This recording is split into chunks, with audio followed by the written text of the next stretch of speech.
review of Indian economy and role of private capital. And I think we need to set the agenda because Jayant spoke and then you spoke. Let's start from my extreme left. And Gopal, let me start with you. This community, private equity, venture capital, everybody believes is a more stable source of fundraising today. The banks are under stress. There's capital that's required.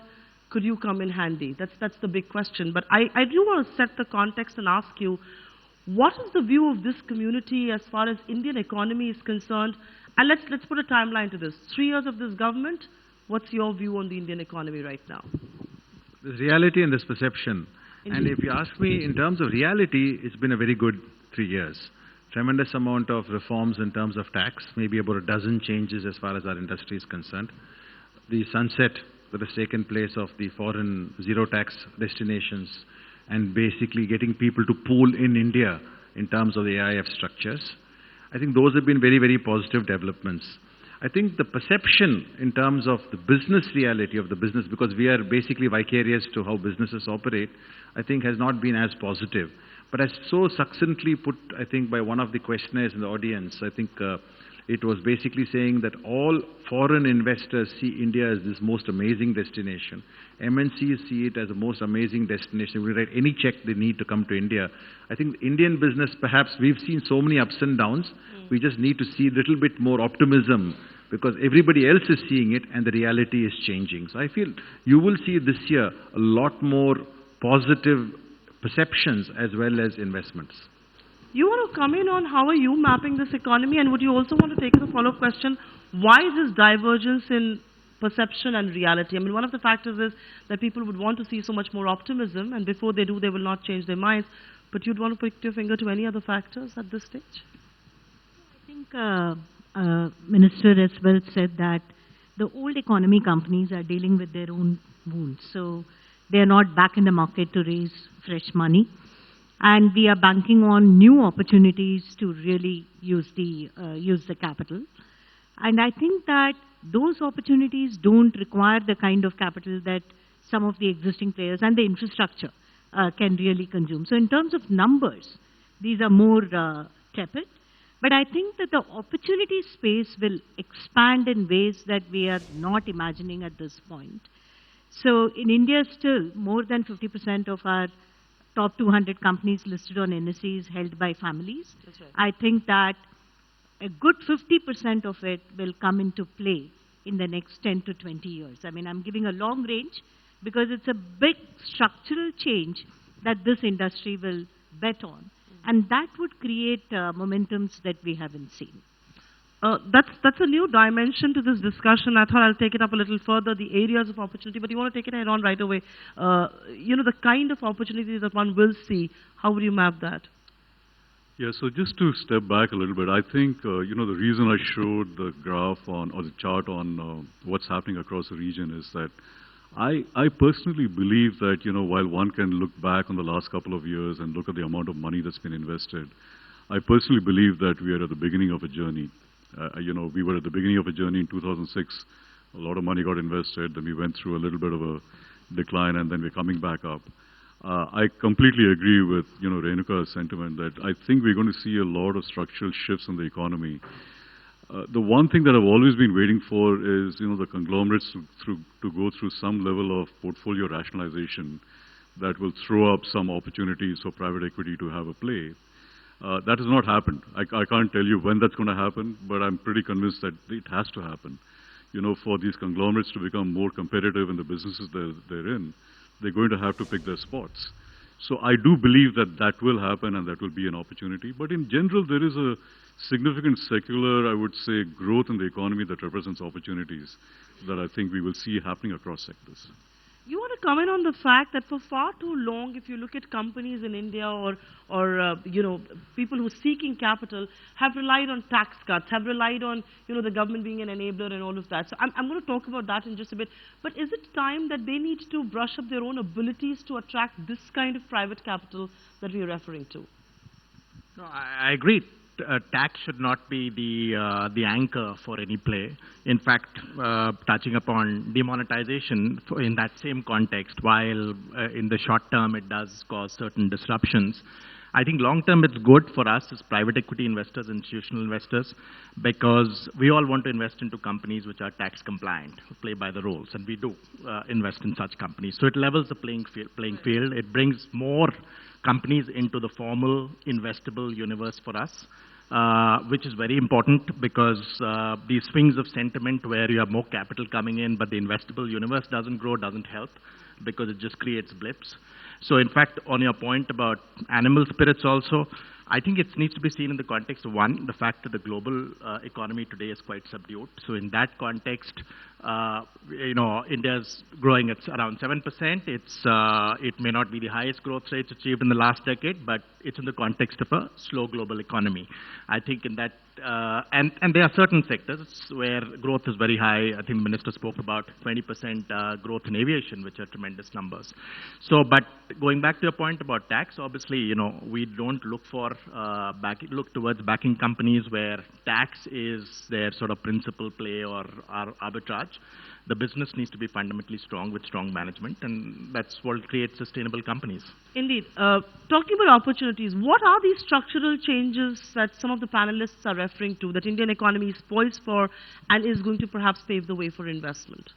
I think partly also coming out of some of the changes and regulations, and I think what the minister mentioned in terms of how they're sort of making it easier to do business in India.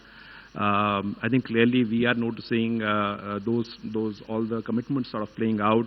The whole thesis about the insolvency laws have now been played out, and we are expecting that to sort of result in incremental opportunities for investors.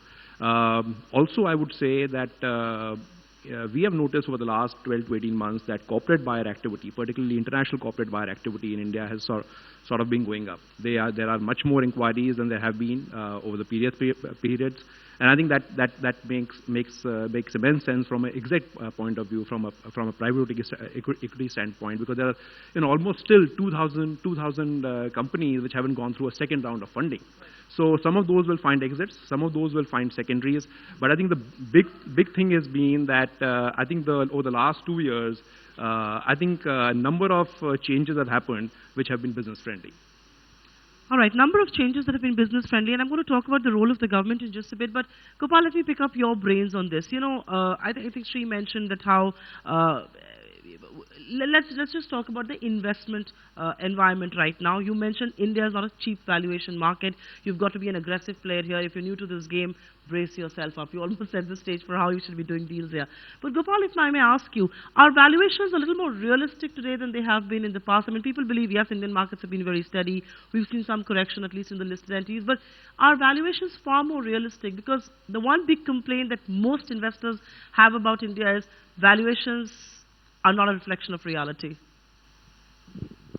I think basically our whole way of working in this industry is long-term optimism and short-term pessimism. So I don't think that is ever going to change. There is no concept of valuations being other than expensive in anybody's mind. But having said that, I think today you have much more wider range of assets to invest in, and that's why you see so many foreign investors taking positions in large infrastructure assets, for example. And I think the promise of stressed asset investing is always around the corner. Hopefully the corner is now always around the corner also, and we will actually come to that point. So I think actually there are lots more opportunities in India, and overall compared to, let's say, where the US market is, the public market's at least slightly better valued in India. But we are long-term optimists and short-term pessimists. That really is the issue. That's why we have so many new fund managers going on the road to raise funds. It cannot be unless they have long-term optimism. That's the best indicator. So, Sri, you agree, long-term optimism, short-term pessimism, but this is a market where valuations will always be expensive. You've got to make your peace with that. I think you do. And, I have the opportunity to meet many LPs and many investment committees that find themselves in India. And the one thing I tell them is that, when you're in an investment committee reviewing a deal from India, prepare to be a little shocked. That is the reality of India.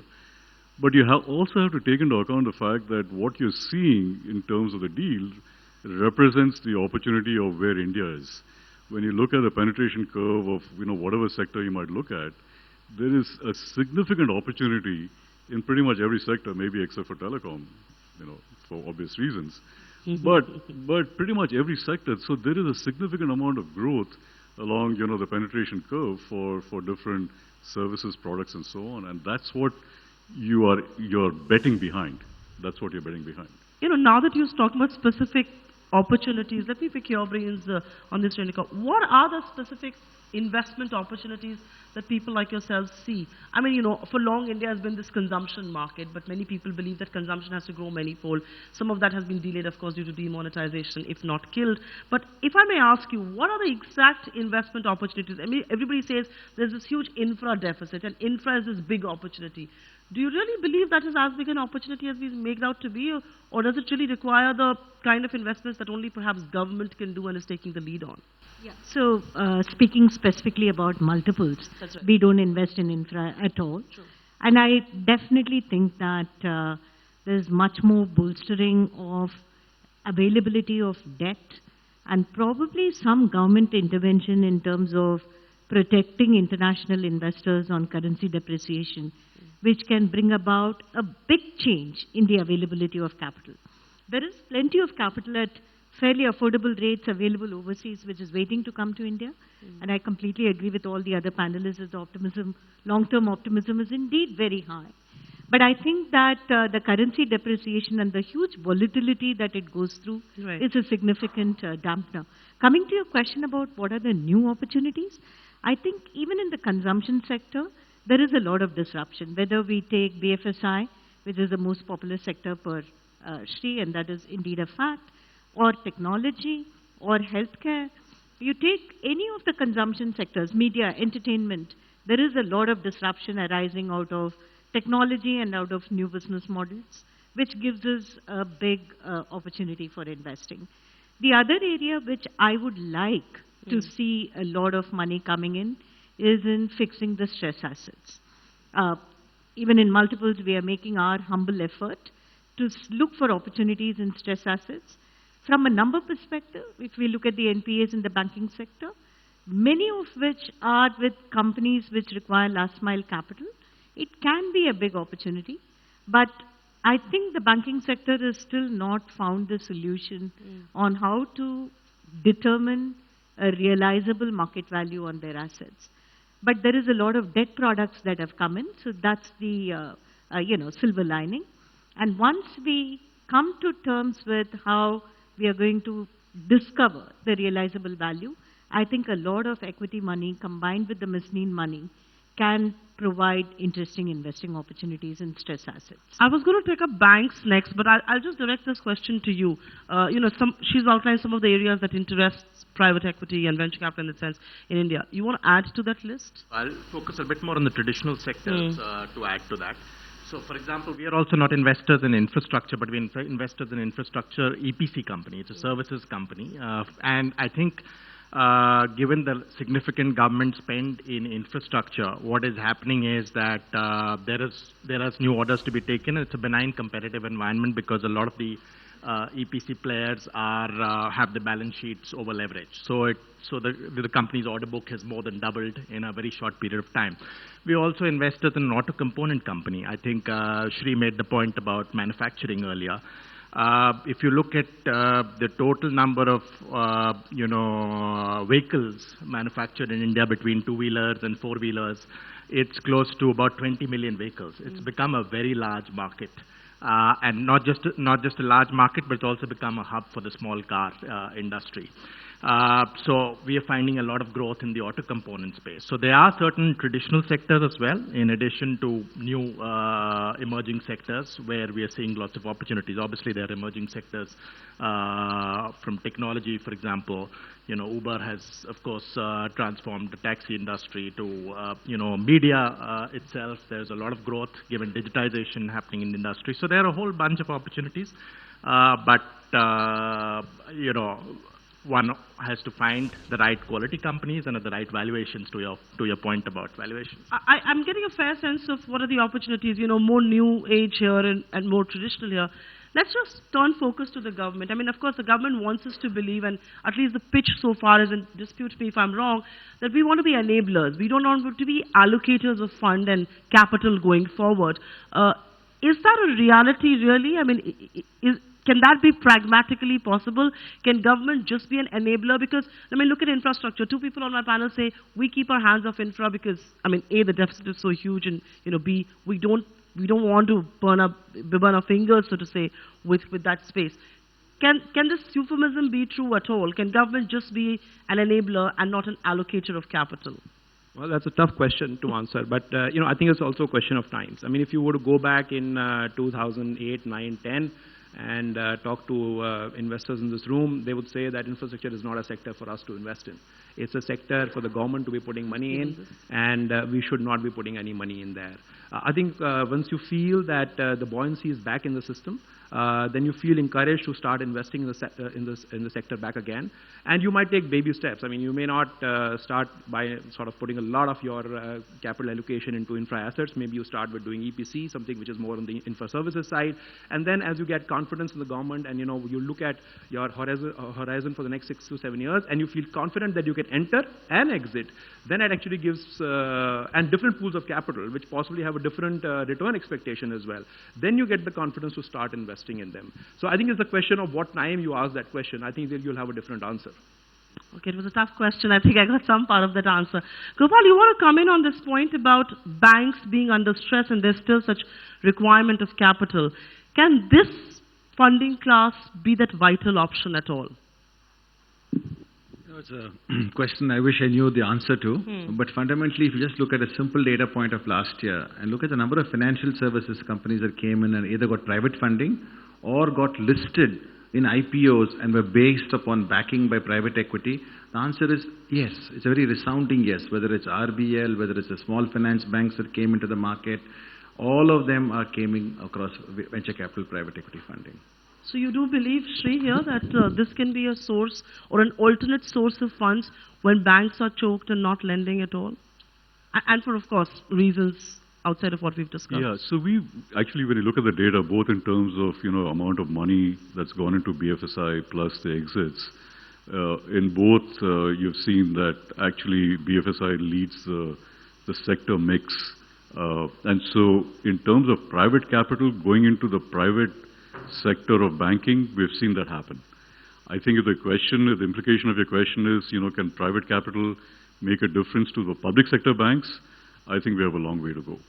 Maybe that was where you were going. Indeed, more complementary perhaps, but not a substitute just yet. Not yet. I think, you know, what we haven't spoken about is perhaps exits. I mean, I know Sri mentioned it and Jen mentioned it as well.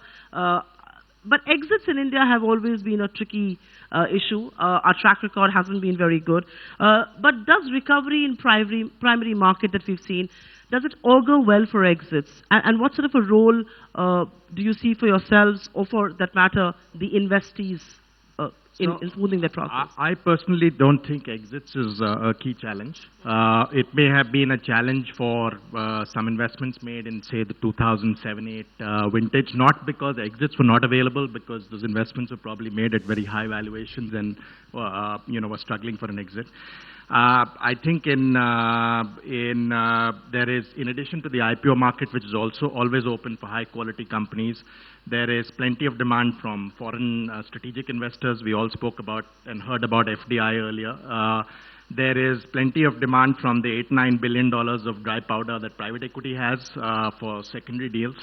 So I don't think exits is the issue.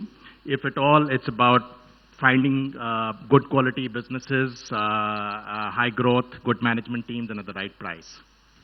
You concur, exits really isn't an issue? Well, I think... because off camera and off record, I'm told it is.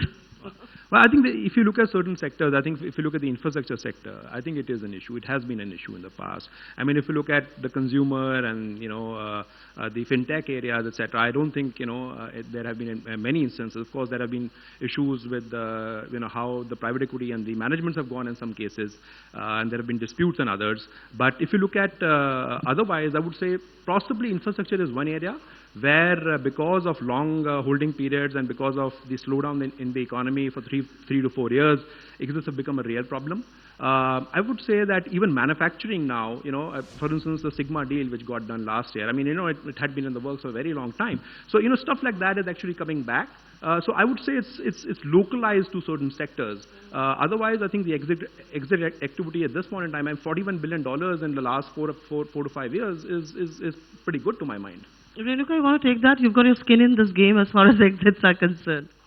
So I completely echo the sentiment of Padmanabh Sinha. I think exit being a problem is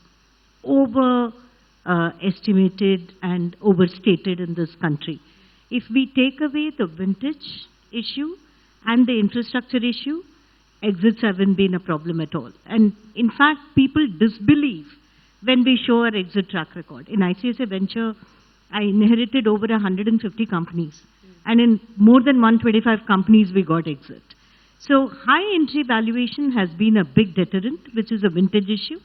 So companies that we invested in the 2007 timeframe, unless you're able to accept that you overpaid and therefore you're not going to recover the principal, as fund managers, sometimes we tend to postpone our problem. And I think we are correcting ourselves on that as well. And the second problem has been on infrastructure. Other than that, I don't see exit as a problem at all. If anything, I want to add that P2P exit, which was absent in this country 5 to 7 years back, has become a very important exit alternative. The whole value chain has kind of come about very naturally, from angel investing to VC to Series C, Series D investor to private equity to P2P to capital market. I think exit is a unnecessarily overstated bane of this industry, which is not true. You perhaps have to be more realistic when you exit, and perhaps you will be able to exit. I've got the last 3 minutes on this. And Gopal, I think the one thing that never gets spoken about private equity or venture capital in that sense is the governance dividend that you bring to companies. I don't think you get enough credit for that, whether it is the independent directors, whether it's the audit committees, whether it's new skills. You want to talk a little bit about that and what companies should really be seeking from you? And do you also find it tough to bring in that governance dividend in companies? Renuka rightly mentioned, some of your top companies are promoter-held, promoter-owned, promoter-controlled. Is it tough to bring in the governance dividend that you would want to? I think basically, if you see all the IPOs, which we talked about earlier, being backed by VCPs, actually the best evidence of the so-called governance dividend, in addition to what takes place in terms of trade sales. So we also assume that promoters today are very enlightened, and they actually want to bring in PE companies to help them not only to improve the governance, but also to visibly show that they've improved the governance. So I actually see today an embracing of this rather than saying, oh gosh, I need a PE, so I'm going to push it back. They say, I want to improve governance. What's one good way? Let me also get a private equity investor. They will also bring that. So there is a jobs dividend and a tax dividend, there is a governance dividend from PE. And I see people embracing that and seeing it as a very powerful tactic to further their promoter-held businesses, especially next generation. Sri, you agree? Is next generation and perhaps promoters far more open to bringing in this governance dividend? Because the perception, at least earlier, was that this was being seen as one irritant in the tick boxes, so to say. So it's difficult to make generalizations, but I would say that yes, but I would agree that the next generation is far more open to this. But at the end of the day, there is this tension, which in my mind is a healthy tension between the promoter and the private equity investor, which is that the promoter, has a strong sense of ownership of the company, and the private equity investor is trying to create a growth story and also a value story. I think that model should work well. When it works well, it works really well. And I don't think we should take away from that. I don't think it necessarily has to happen that in every single situation there has to be congruence on every single thing.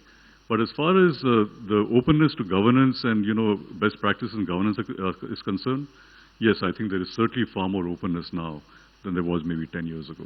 And let's just hope that openness continues. But on that note, thanks each one of you for being with us. We've overshot our times, but I don't think we could have done it any time sooner. Thank you, audience.